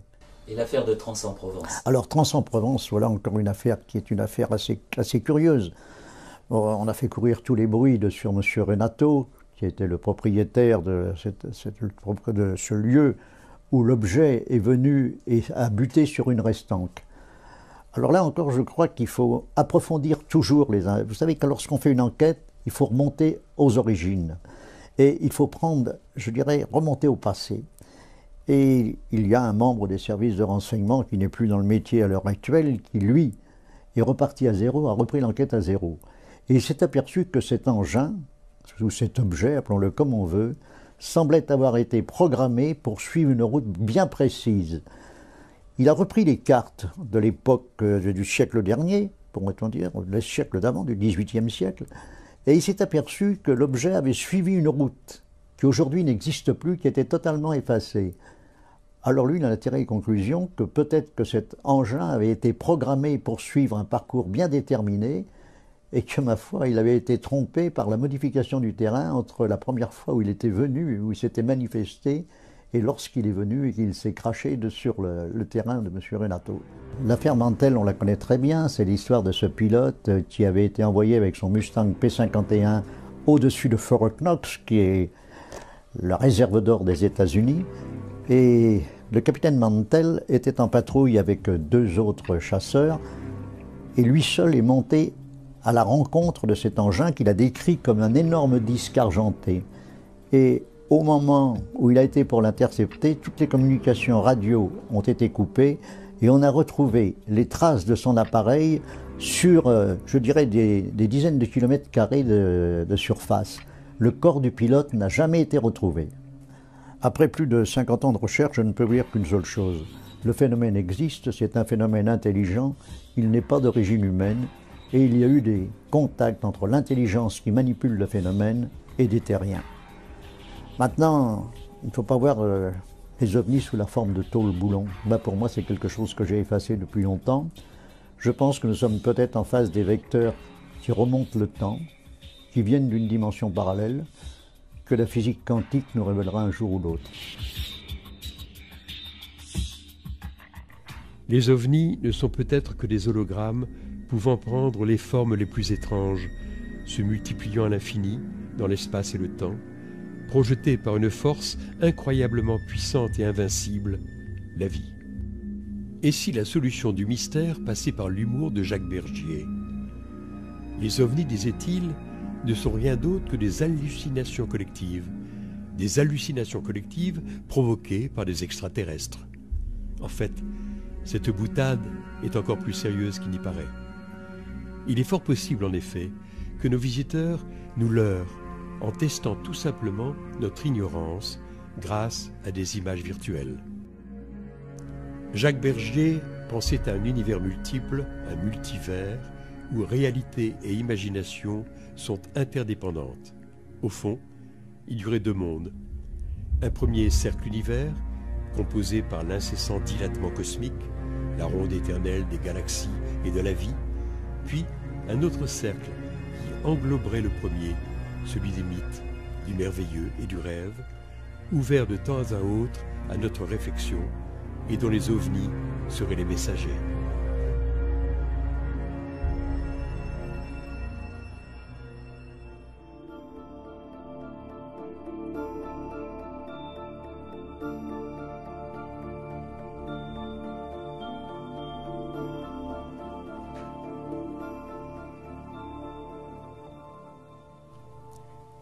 La littérature et notamment le mouvement surréaliste intégrèrent les ovnis à leur imaginaire.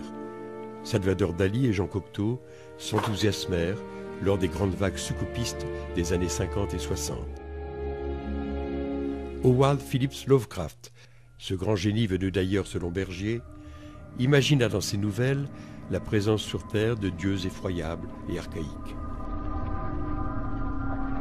On avait envie à la Maison d'ailleurs en fait, de rendre un hommage un peu particulier à Howard Phillips Lovecraft pour les 70 ans de sa mort. En fait. Célébrer sa mort, c'est peut-être plus important encore de célébrer sa naissance à Lovecraft. Et plutôt que faire une exposition uniquement sur Lovecraft lui-même, sur sa vie, sur ses écrits, ce qui était un peu difficile aussi, l'idée c'était plutôt de faire une exposition Lovecraftienne, à savoir qui rend hommage, comme il aurait voulu peut-être, à savoir qui utilise les idées qu'il avait pu avoir et qu'il distribuait généreusement en fait, à ses amis et à ses connaissances, et les distribuer nous plus loin à des illustrateurs et des écrivains. Donc on a pris ce document qui s'appelle le livre de raison, qui est un livre de notes, il y a 220 notes à peu près qu'il a écrites entre 1919 et 1934 et qui décrivent des idées en fait, devant être développées par la suite dans de la fiction courte ou longue. Donc on a donné ces courtes notes et les gens ont pu faire ce qu'ils ont voulu avec ça. Donc il y a une centaine d'illustrateurs, près de 500 images, il y a de la musique, des textes, des films, tout ça dans une atmosphère un peu Lovecraftienne, étrange comme ça. Parfois un peu ironique, parfois un peu décalé, mais parfois assez sombre aussi.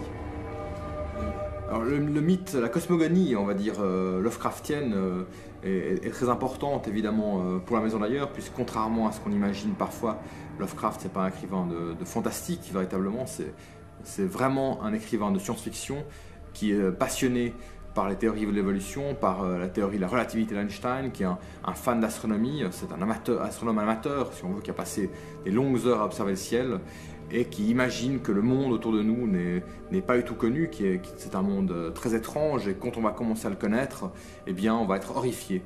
Et c'est ça, c'est véritablement l'idée que la science va nous révéler des choses non pas forcément positives, c'est un anti-Jules Verne, en tout cas dans l'image qu'on s'en en fait.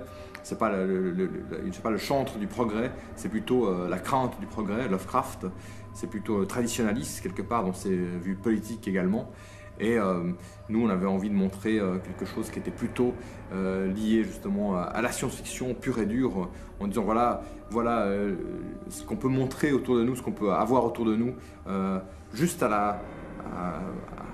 au coin de l'œil, sans qu'on puisse vraiment s'en apercevoir. C'est ça l'esprit Lovecraftien, c'est-à-dire qu'il y a des dimensions juste hors de notre portée, mais si on connaissait en fait les moyens d'y accéder, eh bien, on verrait des choses tout à fait affreuses, qui sont plutôt de l'ordre de l'extraterrestre ou de la créature d'autres dimensions que de dieux anciens. À la Maison d'ailleurs, évidemment, un rayon ufologique, on est lié un peu par la bande. Des modules de reconnaissance, sphères ou soucoupes, qui eux descendaient pour faire un point fixe à 5 ou 10 mètres au-dessus du silo ouvert. Tout cela prouve à l'évidence que cette base de missiles stratégiques était sous la surveillance constante des extraterrestres.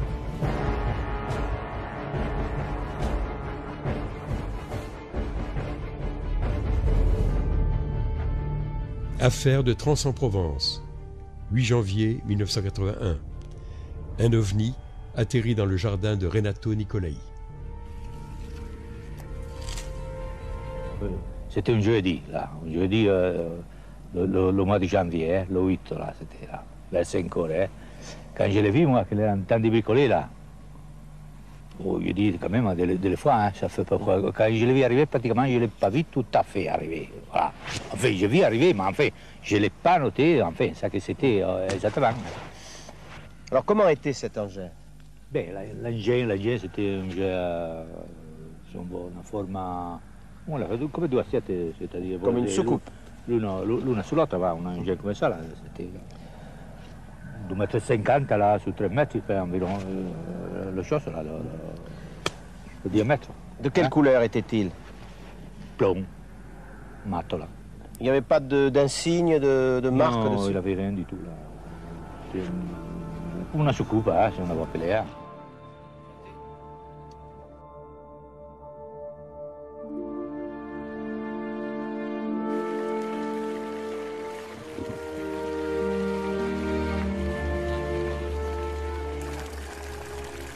Le 1er juillet 1965, à l'aube, Maurice Mas est déjà à l'œuvre dans son champ de lavande. Alors qu'il roule une cigarette, il entend une sorte de sifflement très aigu.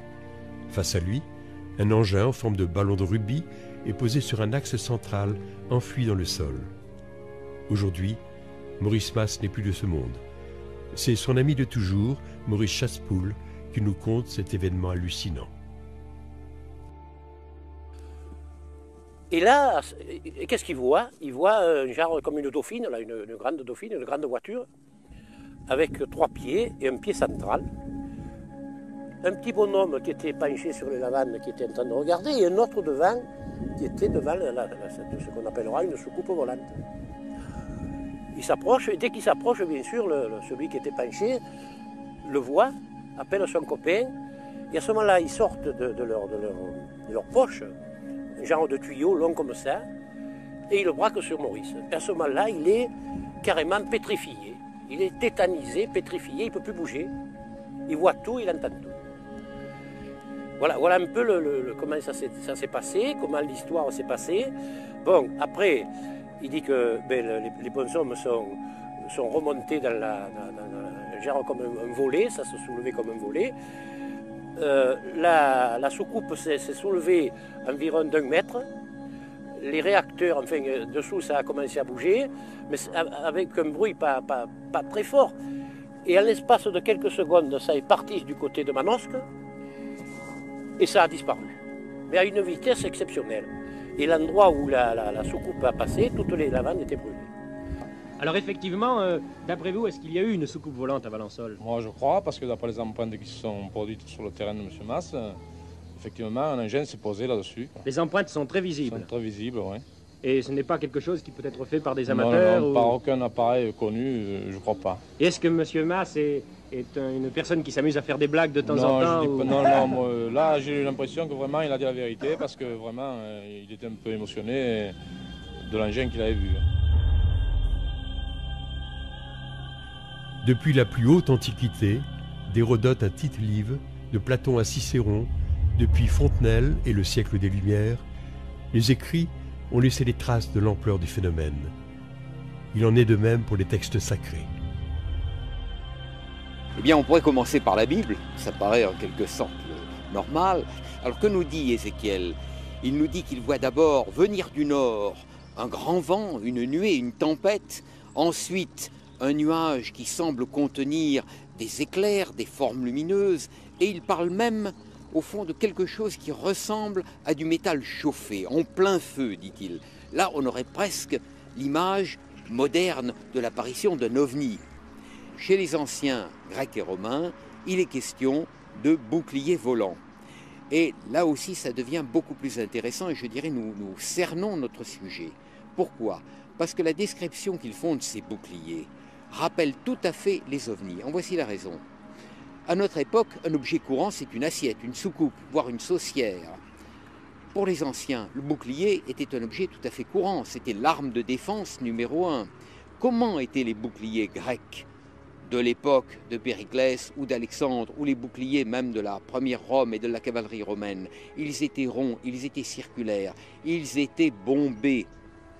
Et quand on nous parle d'un ovni qui ressemble à 2 assiettes l'une sur l'autre, il suffit simplement de poser ce que l'on appelait un oplon, qui a donné son nom d'ailleurs aux combattants grecs, l'oplite, c'est-à-dire ce fameux bouclier, de prendre deux oplones l'un sur l'autre, et à ce moment-là, on voit apparaître une soucoupe telle qu'elle est décrite par les modernes. Les vimana, c'est quoi dans la littérature védique? C'est en fait, ce sont des... Alors, il y avait deux sortes de vimana. Il y avait ce qu'on pourrait appeler des avions aujourd'hui, qui étaient conduits par des êtres humains, qui ressemblaient un peu à des avions. Et puis les vimana complètement mythiques, qui eux n'étaient pas faits conduits par les êtres humains, pilotés par les êtres humains, mais qui ressemblaient, on ne sait pas à quoi, ça ne ressemblait pas à un avion, on ne sait pas comment ça fonctionnait, comment ça volait. Donc ces deux réflexions, c'est de dire que les Indo-Européens ont vraisemblablement façonné notre civilisation aujourd'hui, ce que nous sommes aujourd'hui, mais en plus, on parle de l'Atlantide, on parle des Mayas, on parle de tout ça, et je crois que là aussi, on a je ne sais pas si c'est vraiment quelque chose, c'est un mythicisme ou si c'est autre chose, mais moi je me pose des questions, je vous dirais franchement. Le plus bel ovni de l'histoire du cinéma, c'est celui qui est placé devant la caméra de Stanley Kubrick et qui vient civiliser la Terre, lui apporter l'esprit dans 2001, l'Odyssée de l'espace. Et là, on songe en effet soit aux Elohim, pour reprendre l'image biblique, soit à ces dieux civilisateurs de la cordillère des Andes. Et Kubrick, en nous présentant cette figure, ce personnage, et on voit bien, au fond, on pourrait reprendre les paroles d'Ézéchiel, que c'est une sorte de vivant, puisqu'il est l'esprit et qu'il est bourdonnant comme une ruche gigantesque, eh bien, il nous donne l'image, une image purement géométrique. On songe à une porte, on songe à une borne, on songe finalement à un module mathématique qui, au fond, serait peut-être à l'origine, avec le fameux nombre d'or, à l'origine de la construction des temples sacrés, de ces temples qui eux aussi sont des modèles du ciel sur terre. Tous les ufologues ne croient pas aux ovnis, loin s'en faut. Leur aspect socioculturel, tel que le décrit Carl Jung dans son ouvrage Un mythe moderne, a inspiré de nombreux adeptes de cette théorie. En Suisse, Bruno Mancusi défend la thèse de Bertrand Meheut, proche de celle de Jung. Alors effectivement, Bertrand Meheut a abordé le phénomène de façon très intéressante. Donc il a publié d'abord un livre qui s'appelle Science-fiction et soucoupe volante, dans lequel il établissait un parallèle entre les récits de science-fiction, par exemple des années 30 aux États-Unis, avec les récits des témoins.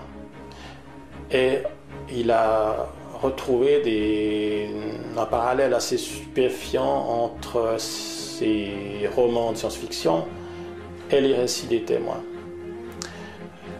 Ensuite, il a écrit son livre Soucoupe volante et folklore, dans lequel il fait un parallèle entre les affaires de sorcellerie, par exemple, et les ovnis.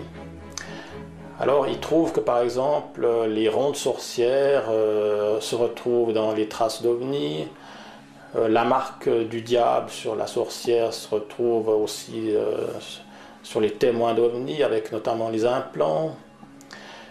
L'odeur de soufre du diable se retrouve aussi chez les ovnis, avec soit l'odeur de soufre, soit l'odeur d'ozone. Bref, il y a un parallélisme très intéressant. Mais cette théorie ne nous apprend pas grand-chose sur la réalité ou non du phénomène. C'est-à-dire qu'on peut interpréter de deux façons complètement différentes. On peut se dire, voilà, vous voyez bien que les ovnis existent. À l'ufologie d'une façon ou d'une autre. Mais c'est vrai que moi je vois la science-fiction comme un outil d'exploration du réel. C'est un genre rationnel, non et que dans l'ufologie on est plutôt dans on va dire dans l'irrationnel, mais dans la croyance, hein, que ce soit sans aspect péjoratif du tout. On peut dans cette situation où soit on y croit, soit on n'y croit pas. Et ben moi j'y crois dans les livres. Je pense que les soucoupes volantes existent dans les films et dans les livres. Et c'est là où moi elles m'intéressent. Pourquoi est-ce qu'elles apparaissent dans les films ou dans la documentation que nous on peut avoir, quoi. Maintenant, si elles apparaissent ou non dans la réalité, c'est peut-être un autre domaine qui nous concerne moins, mais qui nous intéresse aussi, puisqu'évidemment il y a des connexions tout à fait fréquentes entre ces deux éléments.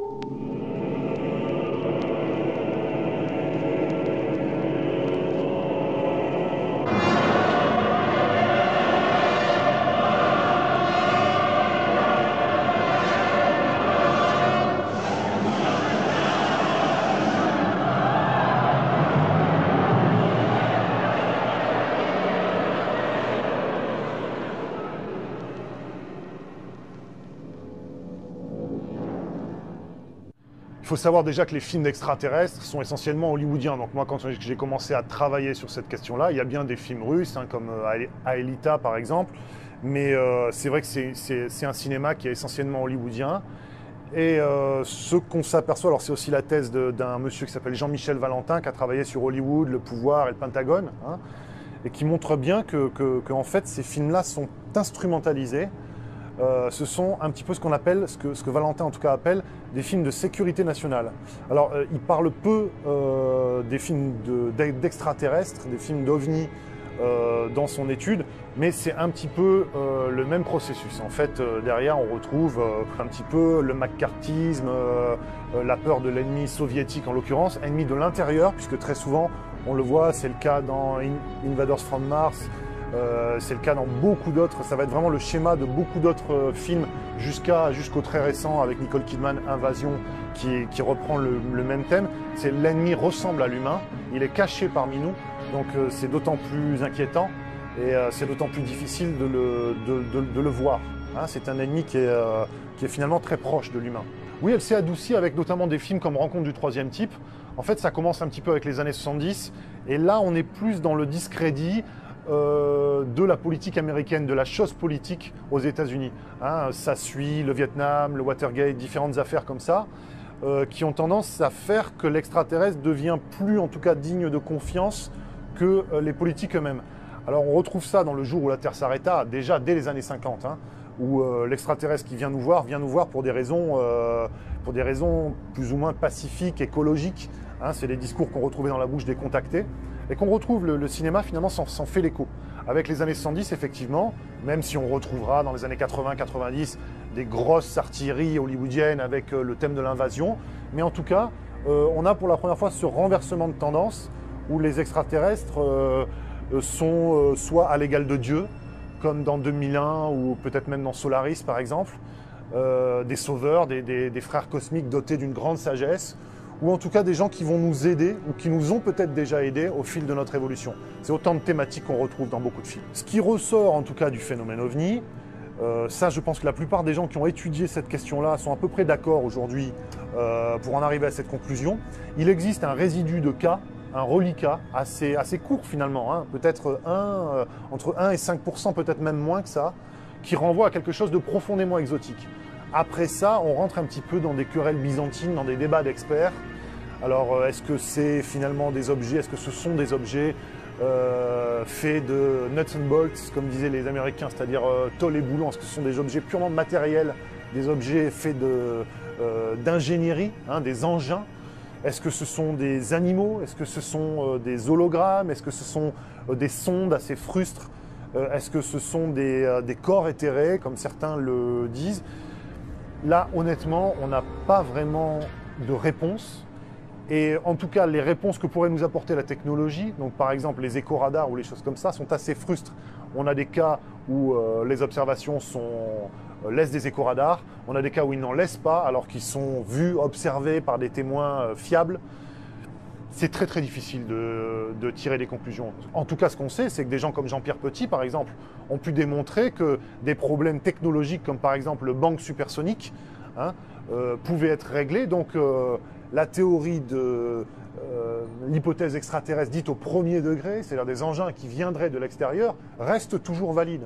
Et Walter Haut, c'est un des témoins fondamentaux de l'époque.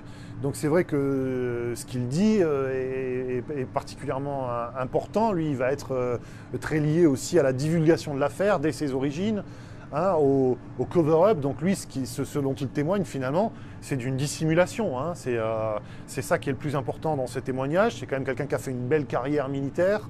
Il y a des chercheurs américains qui sont allés fouiller, qui sont allés retrouver notamment les proches de Walter Haut. Walter Haut lui-même d'ailleurs a confirmé ses dires jusqu'au bout. Donc c'est quand même assez délicat lorsqu'on a d'assez hauts gradés, parce que je crois que Walter Haut termine comme général, donc assez haut placé dans la hiérarchie militaire. C'est toujours particulier lorsque quelqu'un d'aussi haut placé avance ce type de propos. Alors c'est une preuve de rien comme toujours dans le phénomène OVNI. On ne peut jamais rien prouver quoi que ce soit. C'est bien ce qui est gênant d'ailleurs. Et ce qui est fascinant en même temps. Claude Bernard disait que lorsque l'on rencontre un fait qui ne s'accorde à aucune théorie, il faut abandonner la théorie et se rapprocher du fait. En cas d'observation, la gendarmerie va se déplacer et au vu des dires du témoin, nous allons essayer de mentionner l'heure, le lieu exact de la constatation des faits, la forme et les caractéristiques essentielles des objets aperçus, la couleur, la brillance, les conditions d'évolution du phénomène. Ensuite, si c'est toujours visible, à partir de ce moment-là, le gendarme va prendre des clichés photographiques à l'aide d'un appareil de diffraction optique dont les unités sont dotées. Il va le signaler dans son procès-verbal et cette pellicule va rester dans l'appareil photo. Il sera remis au CEPRA. Est-il vrai que dans le memento du gendarme, vous avez un document qui représente une soucoupe volante ? Oui, c'est un peu le côté humoristique du memento du gendarme, qui est une aide pour des gendarmes quand ils sortent d'école ou autre et qui vont avoir avec eux pendant tout le long de leur carrière. Donc ça leur permet, devant des situations nouvelles, de pouvoir aller feuilleter ce document. Et puis c'est un petit dessin humoristique pour pouvoir dire, bon, éventuellement, si vous êtes confronté à ce type de phénomène ou d'une personne se présente, il a cette petite rubrique pour pouvoir l'orienter et le guider dans ses constatations et sa manière de faire. Le ciel était lisse comme la pierre d'un lavoir. La limpidité du ciel de Provence a inspiré cette phrase sublime à Jean Giono. Les nuits étoilées de Saint-Michel rendirent propice la création de l'Observatoire de Haute-Provence. On est loin de la cosmologie, c'est le paradoxe de Fermi. C'est une remarque qu'il y avait lorsqu'on regarde la vitesse à laquelle nous-mêmes nous déplaçons vers une planète avec une fusée, tout bêtement. Et on peut aller comme ça de planète en planète, voire de planète vers des étoiles. Et on s'aperçoit qu'il faut, je ne sais plus si c'est quelques centaines de milliers d'années, ou peut-être quelques millions d'années pour coloniser toute la galaxie. Mais finalement, cela va très vite par rapport aux milliards d'années qu'il faut pour fabriquer une planète et pour fabriquer l'homme. Donc ce que disait Fermi, c'est que si une civilisation est sortie de son étoile haute, comme nous, et a commencé à s'étendre dans toute la galaxie, dans ce cas-là, il devrait être chez nous. Donc sa grande phrase, sa grande interrogation, c'était « mais où sont-ils » C'est-à-dire que, par exemple, vous devez être un extraterrestre. L'équation de Drake, c'est une équation de probabilité. Drake s'était penché sur la probabilité pour qu'il y ait une autre civilisation comparable à la nôtre. C'est-à-dire qu'il y a un terme pour dans quelles conditions apparaît la vie. Il faut qu'il y ait une atmosphère qui soit propice à la vie, donc ça donne déjà une probabilité relativement faible. Il faut qu'il y ait une planète qui soit dans ce qu'on appelle la zone d'habitabilité, c'est-à-dire ni trop loin ni trop près. Il y a tout un tas de... Donc c'est une espèce de grande, pas somme, mais de multiplicateurs. Il y a tout un tas de facteurs qui sont tous proches de zéro. Et quand on arrive, bon, on n'en connaît pratiquement aucun d'ailleurs, on peut en mesurer aucun, mais quand on y arrive, on a une probabilité extrêmement faible d'avoir une autre civilisation ailleurs. Mais il avait essayé donc de quantifier en gros la probabilité pour que la vie se soit développée ailleurs. Alors, aller plus vite que la vitesse de la lumière, on ne sait pas faire avec, on va dire, un mobile. Par contre, avoir quelque... Pas, puisque de tout temps, on a interprété ces phénomènes suivant la croyance de l'époque. Et donc, les ovnis ou les sorcières, je ne sais pas quoi, sont dans notre inconscient et les témoins imaginent les choses. Ou alors, on peut l'interpréter de façon plus croyante, c'est-à-dire, voyez bien que les ovnis existent, simplement on les a interprétés de manière différente au Moyen-Âge. On voyait des sorcières, tandis que maintenant, on voit des ovnis. Alors ce rapport Cometa, effectivement, a fait beaucoup de bruit, mais il a fait du bruit à cause de la personnalité des auteurs. Par contre, le contenu était assez, disons, croyant pour la réalité du phénomène. Et même, il y avait un passage assez incroyable sur Roswell. Donc, je ne pense pas que ça a fait beaucoup pour la crédibilité du phénomène. Au contraire, on peut dire que ça ça a décrédibilisé leurs auteurs. Je ne crois pas qu'il y ait vraiment une affaire, aussi bien documentée soit-elle, qui pourrait permettre de faire pencher la balance en tant que telle. Je pense c'est plutôt un ensemble de cas sélectionnés qui, ensemble, pourraient permettre de penser qu'il y a une réalité peut-être différente, qu'il y a une réalité physique peut-être différente. On n'en a pas pour l'instant la preuve, on a dans le meilleur des cas des présomptions de peut-être l'existence de quelque chose de, par exemple, des phénomènes tels que la foudre en boule pourraient très bien être considérés comme des ovnis, des phénomènes rares atmosphériques, des choses comme ça pourraient très bien être pris pour des ovnis à juste titre par des témoins et par des enquêteurs, et pourraient très bien également éclairer la science sur un domaine peu connu. C'est une possibilité, il y en a d'autres. Aimé Michel était avant tout, pour comprendre son parcours, c'était avant tout un penseur, un philosophe, et je crois il est devenu, on pourrait dire, un petit peu par accident ufologue, et on le considère comme étant un des pionniers de l'ufologie, mais c'est un petit peu un accident de parcours. En fait, au début des années 50, donc, il est intéressé par de multiples sujets, dont les soucoupes volantes, qui est un nouveau thème. Il publie un ouvrage qui s'appelle Lueurs sous les soucoupes volantes en 1954. On est en France en pleine vague de soucoupes volantes, c'est la plus grande vague qu'ait connue la France à cette période. On publie jusqu'à 60 notifications, observations par jour, il y a des affaires d'atterrissage, des humanoïdes qui sont observés, etc. Donc il publie ce livre qui est un des deux premiers ouvrages publiés par des auteurs français. Et donc à ce titre, effectivement, on l'a considéré, à son corps défendre un petit peu, comme étant l'un des pionniers d'ufologie en France. Mais en fait, il situait les soucoupes volantes dans un cadre beaucoup plus large. Pour lui, c'était une façon de questionner le réel. Voici 3 témoignages sincères. Les témoins ne sont pas des affabulateurs en mal de sensationnel. Ils relatent simplement les faits qui les ont bouleversés. Si parfois on peut penser que des phénomènes naturels hors du commun sont à l'origine d'une observation, que dire lorsqu'il reste des traces physiques sur les personnes? C'est le cas de Philippe Michon, de Sylvia Gros-Desormeaux et de Jean-Charles Hilde.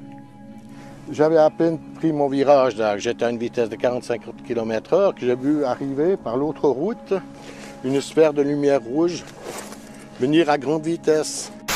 Et tout d'un coup, j'ai senti mon corps monter en température. Et croyant une combustion spontanée, donc j'ai regardé mes bras, et de là, j'ai vu que j'étais éclairée du haut, du ciel. J'ai vu quelque chose, j'étais au milieu de la cour et j'allais pour sortir, donc je me dirigeais vers le portail et rejoindre mes petits collègues pour aller jouer. Et puis j'ai vu quelque chose venir,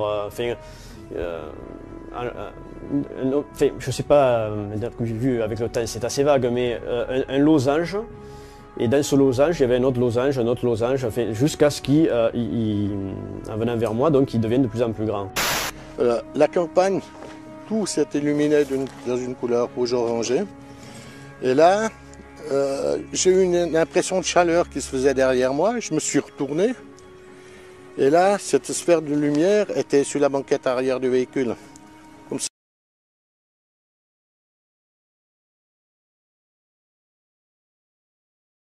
elle sautillait. Comme si on me prenait la tête. Ça m'a remis la tête face à la route que je prenais. Et à un moment donné, j'ai senti mon véhicule se soulever.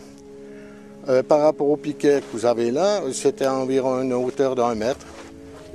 Et d'un coup, cette étoile, que je croyais être une étoile, s'est déplacée d'abord vers la droite, et après, elle a eu un mouvement vers la gauche, et d'un seul coup, elle est partie à une vitesse fulgurante vers le firmament, quoi. Tout était au ralenti, mes mouvements, ma bouche, bon. Et en me retournant, le phénomène en question, c'était plus un losange, c'était carrément, ça avait pris la forme d'un cigare. Et pareil, ça se, comment je pourrais dire, un cigare mais en position verticale, et il s'éloignait par paliers, donc il devenait de plus en plus petit. mais comment je pourrais dire ça, il se dédoublait, oui, il se dédoublait, mais en s'éloignant de plus en plus. Je lui ai dit, mais écoute, je suis fatigué, je vais aller me coucher, je suis pas bien. Il me dit, mais non, mais qu'est-ce que tu as sur ton cou? Et là, elle me dit, bah, arrête de te regarder dans un miroir. Et là, au moment où je me suis trouvé devant le miroir, je me suis retrouvé, bien sûr, avec tous des petits rectangles qui partaient depuis la hauteur des oreilles, tout autour, à intervalles réguliers, des rectangles rouges, comme un pincement, mais bien marqués. Et voilà, puis bon, moi, après, je me suis dit, bon, il faut que j'aille m'allonger, je ne suis pas bien. Puis le lendemain matin, bien sûr, tout avait disparu. Et moi-même, je n'ai pas eu l'idée de faire une photo ce soir-là. Aimé Michel est le fondateur de l'ufologie française. Mystérieux objets célestes, publié en 1958, sert toujours de référence. Mais c'est à Jimmy Gueux que l'on doit, dès 1954, le premier livre ufologique avec les soucoupes volantes viennent d'un autre monde, publié au Fleuve Noir, et dont les illustrations de Brantôme restent inégalées. Je me souviens, en 67, il m'avait amené à Cergy-Pontoise, est-ce que je me trompe? C'était Cergy-Pontoise, où il s'était passé quelque chose d'extraordinaire. Mais Jimmy, il n'était pas là quand ça s'est passé, mais il le racontait comme s'il était là. Il avait vu, il avait entendu, il avait senti ces personnes qui venaient d'ailleurs, hein, et il avait toutes les explications nécessaires. Écoutez, il affirmait tout cela avec une telle assurance que ça ne pouvait être que vrai. Et d'ailleurs, ça ne peut être que vrai, hein, puisque moi j'ai une confiance totale en Jimmy. Jimmy, c'était pas un rigolo. Loin s'en faut. C'était quelqu'un qui... C'était ni un rigolo ni un scientifique. Hein. Mais c'était quelqu'un de réfléchi, de posé, de méticuleux, de minutieux, qui menait des enquêtes, et les enquêtes aboutissaient toujours vers un résultat. On allait avec lui au bout du monde, au-delà du monde, mais on revenait toujours à la maison. Hein, Quand j'écoutais Jimmy avancer ses arguments, j'étais obligé de dire oui, je crois, parce que ces arguments étaient irréfutables. Ce que je ne comprends pas, c'est pourquoi toutes les informations qui sont recueillies de ci, de là, par des gens sérieux, des pilotes d'avion, des gens sérieux, hein, pas des farfelus, pourquoi toutes ces informations qui sont traitées, le savons-nous, ne sont pas communiquées au grand public. C'est ce qui m'interpelle, c'est ce qui me ferait croire qu'il faudrait y croire. Parce que si on le cache et si on ne dit rien, c'est qu'il doit y avoir quelque chose. Mais bon, j'attends pour voir, et en tout cas, s'ils nous regardent, qu'ils soient les bienvenus. Il y a toujours à boire, à manger à la maison. Jimmy, c'est d'abord quelqu'un qui nous a étonnés par ce qu'il était, parce que c'était quelqu'un qui ne ressemblait pas à nous autres. J'ai d'ailleurs toujours cru que Jimmy était un extraterrestre. D'ailleurs, quand on est jeune, on ne voit pas vieillir tant que cela les autres. Et Jimmy, d'ailleurs, je ne l'ai jamais vu vieillir. Je me suis dit, tiens, Jimmy, c'est un extraterrestre. Parce qu'il avait des façons autres que nous d'envisager la vie, de voir des choses, de savoir des choses. Il avait des informations sur un paquet de trucs qui nous intéressaient énormément. Quand Jimmy a parlé des petits hommes gris, qui étaient des gens plutôt négatifs, et qui risquaient d'être peut-être une gêne pour la race terrestre, c'est quelque chose qui m'a déplu un peu.